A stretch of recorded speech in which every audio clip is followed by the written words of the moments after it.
Ministère Bethesda. Ministère Bethesda. Ministère Bethesda. Bien-aimés dans le Seigneur, la parole d'aujourd'hui nous rappelle l'amour incommensurable de Dieu. Nous rappelle l'amour irréversible et sans limite, sans frontières. Nous sommes incapables de mesurer l'amour que Dieu porte à notre égard. Et que là où nous devrions être brisés, là où nous aurions dû rencontrer des obstacles, là où nous ne méritions pas la grâce de Dieu, nous serons surpris, bien-aimés, si le Seigneur s'invite dans nos vies de voir cette grâce-là émerger aux yeux de tous. Il y a parfois des actes que tu as posés dans ta vie et d'après les lois établies, normalement le salut ne peut pas entrer dans ta vie. D'après les lois même des hommes ou encore d'après les mœurs, il y a des actes que tu as posés, normalement ces actes-là te condamnent. Par exemple, une femme qui a trompé son mari, l'opinion ne sera jamais d'avis avec toi. Ou quelqu'un qui a fait un avortement, si cela se sait et que dans ta maison, ton mari le sait, cela peut même briser ton couple. S'il ne le savait pas avant que vous ne soyez ensemble et qu'il le sait aujourd'hui, cela peut même briser ton couple. Et ce qui est extraordinaire, bien aimé, c'est que le point de vue de Dieu n'est pas tout à fait celui-là. Et c'est ce qu'on appelle la miséricorde. Vous voyez, la Bible déclare que quelqu'un qui avait la main sèche, ou quelqu'un qui avait un défaut corporel, ou quelqu'un qui avait la dartre, ou quelqu'un qui avait la lèpre, ne pouvait pas être dans un lieu saint. C'est ce que les Écritures déclarent dans l'Ancien Testament. Et ici, nous voyons une illustration de l'amour de Dieu qui n'a aucune frontière, qui n'a aucune limite dans la vie d'une personne. Nous avons un homme qui est condamné par d'autres hommes, mais à qui le Seigneur fait miséricorde, bien-aimé. Et cet homme-là, ça peut être toi, quel que soit ce que tu as fait dans ta vie, bien-aimé. Si les gens connaissent le péché que tu as commis, si les gens savent la vie que tu as menée autrefois, si les gens connaissent les erreurs qui ont accompagné ta vie et qu'aujourd'hui tu pries, ils seront tous en train de regarder si jamais Dieu va envoyer sa miséricorde dans ta vie. Et il y a peut-être même certains qui te jugent plus sévèrement que Dieu parce qu'ils ont connu ce que tu as fait. Bien-aimé, la plupart du temps, le regard que nous avons sur les autres est un regard. Nous disons que c'est ce que Dieu aime, mais nous devenons même plus méchants que nous ne devrions. Nous devenons plus sévères que Dieu n'est sévère avec nous. Faisons attention à ne pas tomber dans ce piège où nous nous montrons à l'égard de nos semblables beaucoup plus sévères que Dieu ne le sera jamais, bien-aimés dans le Seigneur. Nous critiquons ou nous pointons les autres en oubliant quelquefois que nous sommes nous-mêmes pécheurs. Et parfois nous pouvons estimer, si Dieu nous a donné une grâce, par exemple tu as trouvé un travail, que vous étiez 2 ou 3 à être sans travail, tu as trouvé un travail et tu as trouvé un très bon travail. Le réflexe souvent, c'est de penser au fond de ton cœur que ceux qui sont dans le chômage ne trouvent pas le même travail que toi. C'est de la sorcellerie, bien-aimé dans le Seigneur. Dieu est beaucoup plus grand que cela. Dieu est beaucoup plus miséricordieux que cela. Il ne fera pas attention, ou il ne retiendra pas à jamais ce qu'il te reproche. La source de bénédiction dans la vie d'une personne, la première source de bénédiction, lorsqu'une personne sait à qui il a affaire, c'est la repentance. Lorsque tu fais une repentance, lorsque tu te disposes, bien-aimé, Dieu intervient dans ta vie. Et quel que soit le problème qu'il y a, Dieu manifeste ton amour et ce problème-là va se résorber. La main sèche que vous voyez, la main, et c'était une main droite, c'est le potentiel et la capacité de quelqu'un. La sécheresse, c'est le fait que ce potentiel, cette capacité soit inerte, soit tombé dans une léthargie, soit tombé dans une forme d'atrophie, bien-aimé dans le Seigneur, dont Dieu vient apporter la solution. Parmi toutes les personnes qui se trouvaient dans cet endroit, aucun d'entre eux ne voulait que cet homme soit guéri, sinon le Seigneur lui-même. Et cela se passe souvent dans nos vies.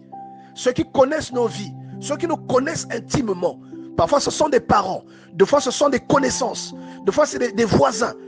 Ils estiment quelquefois que les grâces que nous demandons à Dieu, nous ne les méritons pas. Ils estiment cela en lieu et place de Dieu.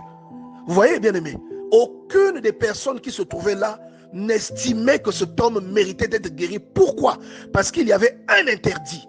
Si ce jour-là ta chance arrive, ceux qui connaissent ta vie, ceux qui connaissent ton défaut, ils connaissent ton problème, ils estimeront que ce n'est pas ce jour-là que cette grâce-là doit arriver. Certains diront que c'est trop tôt, d'autres diront pourquoi pas eux, pourquoi seulement toi? Vous voyez?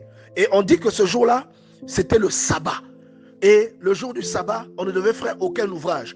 C'est une ironie et c'est une hypocrisie que de croire qu'un être humain ne pouvait pas être guéri le jour du sabbat, alors que si quelqu'un perdait quelque chose le jour du sabbat, une brebis ou quelque chose de valeur, il allait quand même faire l'effort de sortir cette brebis tel que Jésus l'exprime dans son exhortation vis-à-vis de ces gens. Vous voyez? Et ici, le fait que ce soit le sabbat symbolise simplement les lois établies, les choses qui dominent sur des décisions humainement parlant, qui empêcheront que ton problème soit réglé ou qui empêcheront que quelqu'un se penche vers ton problème.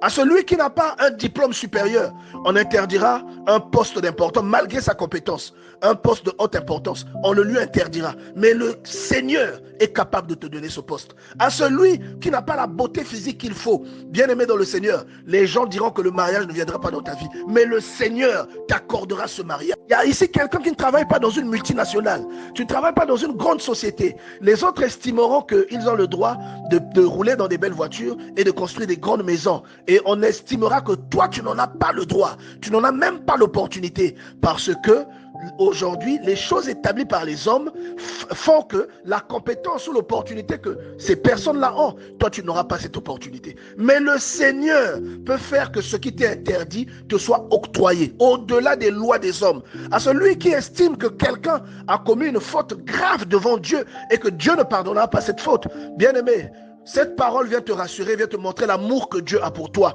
Et que quel que soit le péché que tu as commis, Dieu te pardonnera. Quelle que soit la chose qui te retient aujourd'hui, Dieu te fera grâce. Et Dieu te fera miséricorde, bien-aimé dans le Seigneur. La miséricorde, c'est le fait de pardonner et de donner de l'amour à la place de la sanction. Là où on méritait une sanction, là où on aurait dû être puni, Dieu apporte de la grâce et de l'amour. Il apporte de la joie. Et au lieu de la punition, il emmène l'amour. C'est cela la miséricorde, bien-aimé dans le Seigneur. Il y a beaucoup de personnes qui, au fond de leur cœur, estiment que certaines personnes qu'ils connaissent ne méritent pas les avantages qu'ils ont dans leur vie. Bien-aimé, Dieu s'est exprimé dans la vie de ces gens-là parce que Dieu aime celui qui se répand. Dieu aime celui qui a pitié de l'autre. Dieu aime celui qui lui obéit. Au-delà de ton apparence, ce que tu cherches dans ta vie viendra dans ta vie. Au-delà des moyens que tu as, ce que tu veux réaliser viendra dans ta vie parce que Dieu l'a décidé. Aujourd'hui, Dieu est en train de te dire, lève ta main. Et la Bible déclare dans le verset 5, il dit à l'homme, étends ta main. Il étendit sa main et fut guéri. Jésus guérit instantanément. Jésus guérit la vie d'une personne qui se dispose.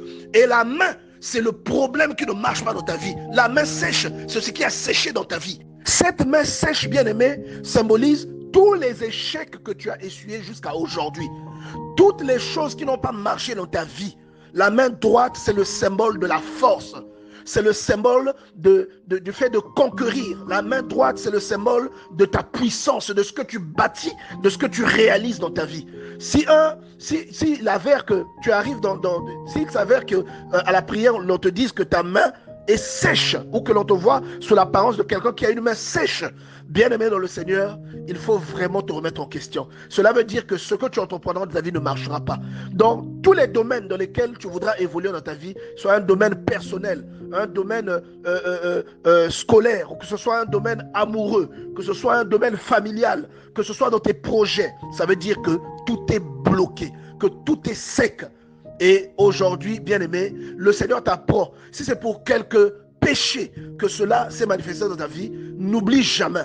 Dieu a la capacité de restaurer ce qui ne marche pas dans ta vie. Il a la capacité de faire que cette malédiction qui emmène l'indigence dans ta vie, qui emmène le manque dans ta vie, qui emmène l'absence de projet ou l'absence d'opportunité dans ta vie, Dieu est capable de briser ce problème, quel que soit ce que les hommes en pensent, quelle que soit la façon dont on t'a catalogué, quels que soient les péchés que tu as commis. Si tu te répands de tes péchés, si tu regardes vers le Seigneur, toute cette sécheresse sera brisée de dessus de toi.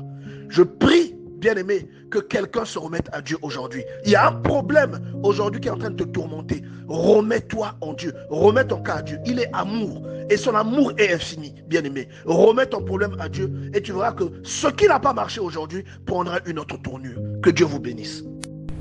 Ministère Bethesda. Ministère Bethesda. Ministère Bethesda.